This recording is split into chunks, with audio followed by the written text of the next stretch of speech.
बिस्मिल्लाहिर्रहमानिर्रहीम। अस्सलाम वालेकुम। क्यूस्ट न्यूज़ के साथ मैं हुसैन हुसैन। चलते हैं खबरों की जानिब।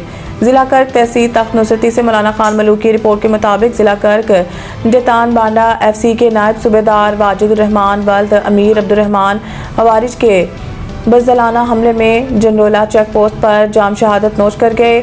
फौजी एजाज के साथ आबाई गांव जतान बांडा में सपुर्द खा कर दिए गए। फिजा सोगवार तहसीलात के मुताबिक जतान बांडा के सपूत वाजिद रहमान ने जंडोला चेक पोस्ट पर ख्वारिज के साथ झड़प में मुल्कदातात पर जान का नजराना पेश करके जाम शहादत नोश किया। रात की तारीकी का फ़ायदा उठाकर दहशतगर्द फरार होने में कामयाब हो गए। FC जवानों ने भरपूर जवाबी कार्रवाई की। बादशाह डेड बॉडी को घर रवाना किया और पूरे फौजी एजाज के साथ सपुर्द खा कर दिया गया और इस्लामी दी। शहीद के वालिद और ख़ानदान के दूसरे अफराद इस मौके पर मौजूद थे। मीडिया से गुफ्तगू करते हुए शहीद के वालिद ने बेटे की शहादत को अपने लिए एजाज समझा और कहा है कि मेरे शहीद बेटे के शहादत की तमन्ना पूरी होगी। मेरे और भी 3 बेटे पाकिस्तान फोर्स में हैं, पाकिस्तान की हिफाजत पर कुर्बान हैं। मैं खुद भी फौज में खिदमत सर अंजाम दे चुका हूँ। शहादत हर फौजी की तमन्ना होती है, हर मौत से डरने वाले नहीं।